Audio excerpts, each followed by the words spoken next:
Set 별. Bismillahirrahmanirrahim. Assalamualaikum warahmatullahi wabarakatuh. Hi everyone. In this time, Rahman Azizah and me will presentation about problems in phonemics analysis. So check this out. There are two main ideas of difficulty of learning about the phonology of English. The first will be called the problem of analysis. Different writers produce different analysis of the phonemic system of English. It is clear that phonemic analysis is not as clear as simple as studying the letters of alphabet. The second area of difficulty will be called the problem of assignment. We can find many cases where it's difficult to assign a particular speech sound to a particular phoneme. First is problem of analysis.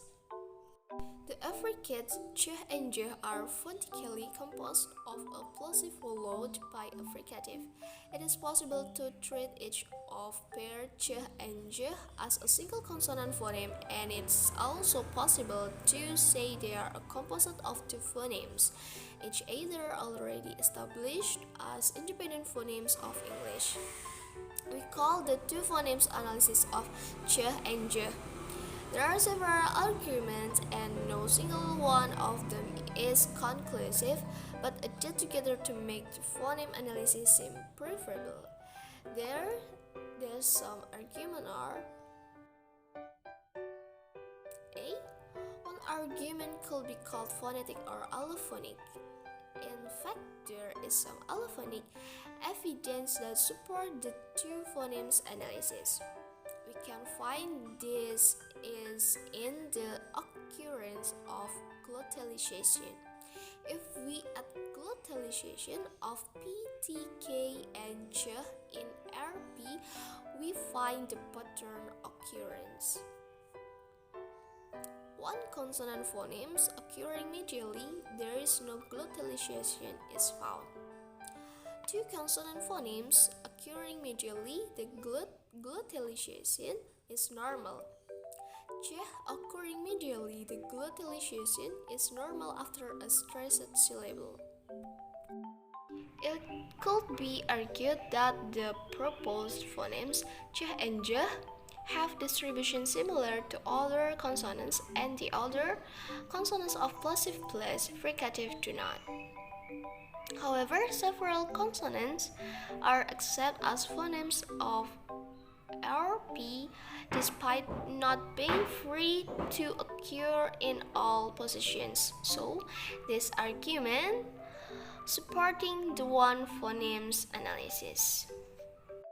C. If ch and j were able to combine quite freely with other consonants to form consonant clusters, this would support the one phoneme analysis.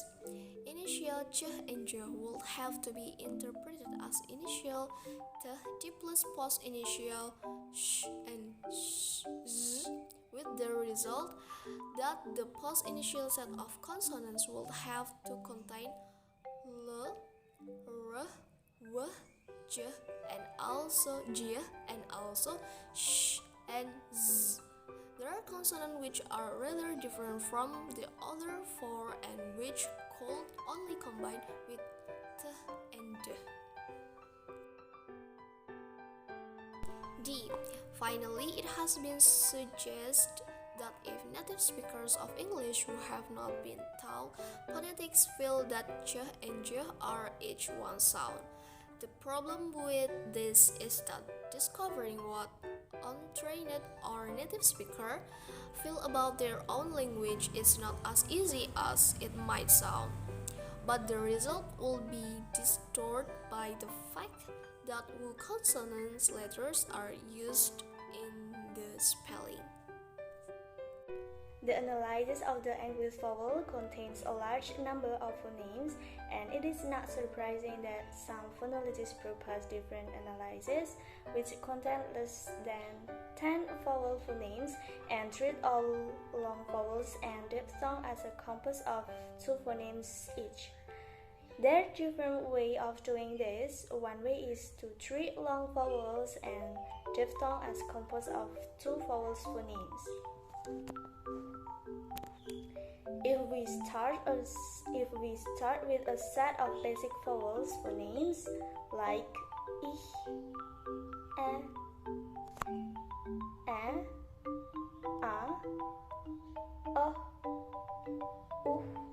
and it will then be possible to make up long vowels by using vowel twice.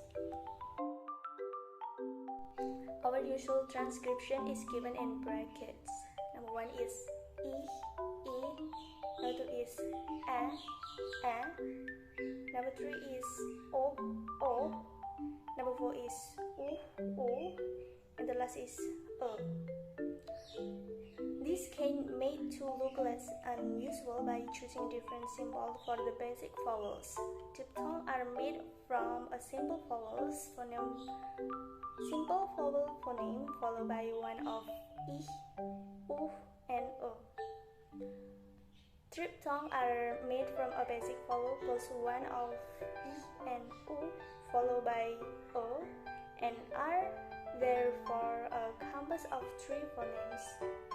Another way of doing this kind of analysis is to treat long vowels and diphthong as a composite of a vowel plus a consonant. This may seem a less obvious way of proceeding, but it was for many years the choice of most. The idea is that long vowels and diphthong are composed of a basic vowel phoneme followed by one of y, w, and h. In the case of RB, our usual transcription is number 1 H, number 2 is O, number 3 is I, number 4 is A, number 5 is L, number 6 is A, number 7 is O, and the last is O. And long vowels each, A, O,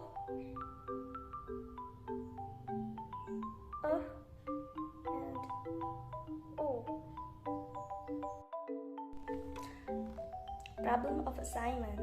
One problem of assignment we shall hold although I and I are clearly distinct in the most contexts.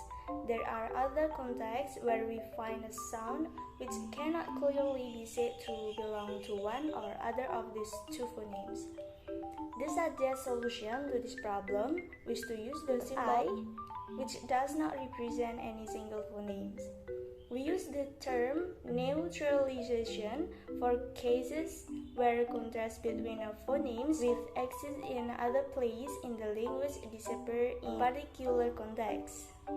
Words like spill, still, skill are usually represented with the phonemes p, t, k, following the s. But as many writers have pointed out, it will be quite reasonable to transcribe them with a b, d, d instead.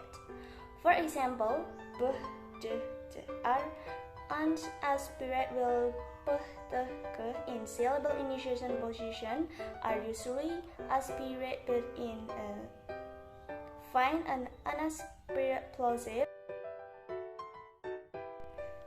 There are some other cases which are not so clear.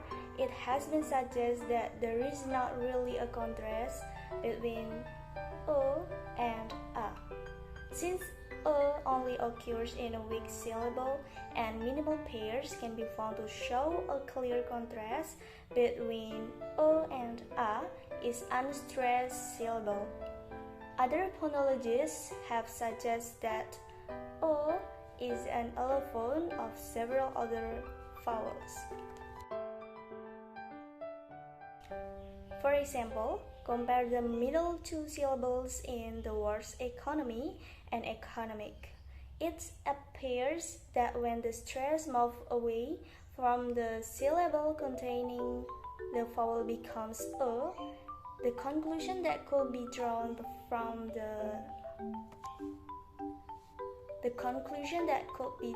from this argument is that a is not a phoneme of English but is an allophone of several different vowels phonemes when those phonemes an attractive one.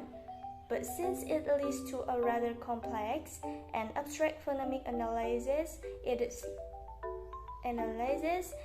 not adapted for this course.